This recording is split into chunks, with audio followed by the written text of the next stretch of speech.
Ferruccio Tassin, terza puntata del nostro viaggio alla vigilia della Grande Guerra. Siamo qui presso il cimitero di Brazzano. Cimitero di Brazzano non scelto a caso perché? Non scelto a caso perché qui riposano 182 salme di soldati austriaci ed è un cimitero fatto da loro quando dopo la vittoria di Caporetto sono tornati in quelle che erano le loro terre. Però qui sono accomunati nella morte anche i loro nemici, e cioè russi, romeni, che erano prigionieri e che sono morti con loro. Infatti possiamo vedere una frase che, sì, che cade subito all'occhio. Cade subito sotto l'occhio, sì, è scritto allora Freund und Feind in Tode vereint, e cioè fratelli e nemici nella morte legati, uniti nella morte. Qui ci sono 182 soldati austro-ungarici del cimitero locale, poi ci sono 282 soldati che sono stati traslati dal cimitero di Cormons. Pensare che qui nella zona di Cormons, nella prima guerra mondiale, c'erano oltre 5.000 soldati austro-ungarici. Questa è una terra terribile di cimiteri, e pensare che qui era un confine che era un confine assai mobile, assai permeabile, perché Giassico era l'ultimo paese austriaco, ma era diventato austriaco dopo il congresso di Vienna. Infatti non a caso sottolineiamo che questo cimitero sorge a cavallo dei due confini, sì. Quello che era prima del 1797 tra Venezia e l'Austria, infatti esatto. Non a caso Brazzano era sotto Venezia, dopo le vicende napoleoniche il confine è stato spostato più a nord sulla Ludrio. È stato spostato dopo il congresso di Vienna, no? E pensare che in questo... No, sul Udrio, non sul ma si può dire questo o quello, ma in pratica in questo breve lasso di tempo, in 50 anni, loro sono diventati i più austriaci degli austriaci, perché qui possiamo trovare proprio la più grande tradizione austriaca, non austriacante. Il termine austriacante è un termine che non ha senso. Qui erano austriaci in quanto a Stato, italiani o friulani in quanto a nazione, questo si deve dire.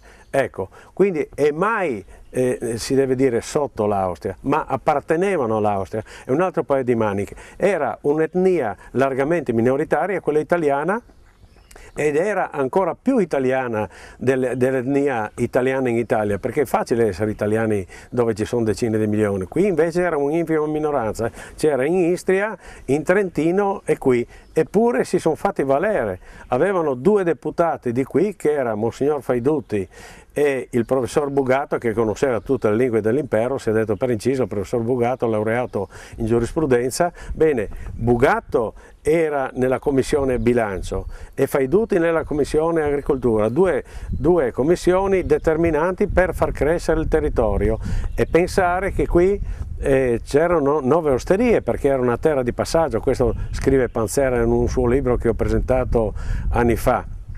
E durante la guerra le osterie sono cresciute fino a 31, da 9 sono passate a 31, perché ovviamente c'erano tanti soldati, tanti militari, quindi qui la cultura è veneta. Se voi andate nelle chiese si trovano grandi pittori veneti, come il Fonte Basso per esempio. Il Fonte Basso ha due magnifiche tele, la Madonna del Rosario e i due Sant'Antoni nella chiesa di San Lorenzo. Qui, ecco, qui c'è una commistione, uno scambio tra cultura veneta, che aveva il suo grande centro a Cividale, e la cultura austriaca, che aveva il suo grande centro a Cormons, proprio un centro tradizionale. D'altra parte Cormons anticamente Cormons e Cividale si sono scambiati e si sono dati la staffetta anche per quanto riguarda il patriarcato, no?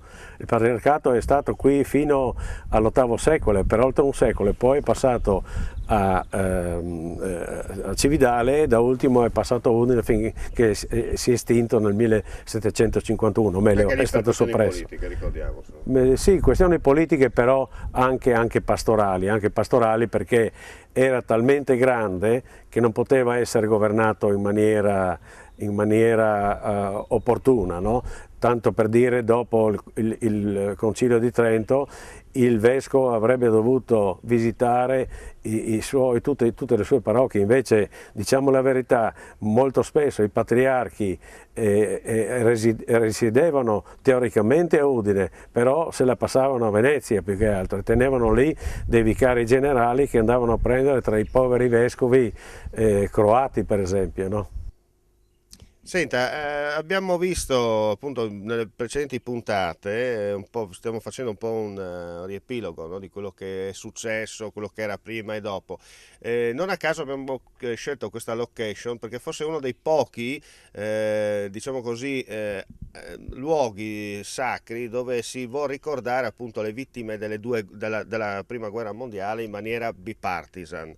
Oggi va di moda questo termine. Sì, dobbiamo dar atto all'Italia, ma soprattutto ai volontari, perché spesso è opera di volontari, che i cimiteri austro-ungarici, almeno quello che conosco io, non so, quello di Fogliano, Re di Puglia, o quello di Palmanova per esempio, pochi sanno che lì ci sono 5.000 morti, soprattutto ungheresi. Io ho visto l'ambasciatore ungherese, quando è stato in visita ufficiale, mettersi a piangere proprio davanti a tutti questi giovani morti per deliri di onnipotenza, perché bisogna ricordare che sono stati soltanto deliri di onnipotenza prima dell'Austria e poi anche degli altri stati. Bisogna dire che sono tenuti bene, ecco, e bisogna dire che la nostra gente sente sempre più il desiderio di conoscere e di sapere dove sono i nostri morti. C'è qui Panzera, Giovanni Battista Panzera, che sta facendo delle ricerche a Vienna da anni per vedere dove sono sparsi i nostri morti. Per dire la verità, questo lo dovrebbe fare l'Italia, oppure dovrebbe finanziare, sarebbero finanziamenti risibili rispetto ma a qui quelli... mi permetta, tocca un tasto dolente, no? Nel senso che l'abbiamo anche sottolineato nella prima puntata, che probabilmente i finanziamenti sono buttati, come si dice, a pioggia, ma a pioggia finanziati in modo tale che agli amici i soldi arrivano e magari i risultati sono scarsi, dove invece si può fare un risultato, dove si può portare a casa qualcosa di importante, invece tra parentesi è difficile aprire diciamo così, la cerniera della borsa. Io direi che più che a pioggia sono dati a grandine nel senso che spesso e volentieri sono dati inutilmente per manifestazioni che non servono proprio a niente, mentre servirebbe una mappatura, come si dice, è brutto dire trattandosi di persone, di dove sono sepolti i nostri morti all'estero, e eventualmente avrebbe anche un ritorno il fare poi dei gemellaggi, qualcosa del genere, no? Ecco, questo avrebbe un grande ritorno per noi, anche in termini di rapporti tra i popoli, cioè si unirebbe la utilità indispensabile e la moralità di un popolo. Un popolo è immorale fin quando non si occupa dei propri morti. Qui siamo ancora nella più piena immoralità. Ecco, e accanto a questo desiderio di moralità noi potremo avere anche il vantaggio economico, il vantaggio turistico, ma questo è, direi, blasfemamente secondario. Dunque non uniamo l'utile al dilettevole, no? Sì, si può fare anche quello, però prima più che l'utile è il morale, l'etico. Certo. L'abbiamo sottolineato anche l'altra volta, no? Conoscere il proprio futuro riscoprendo il passato positivo.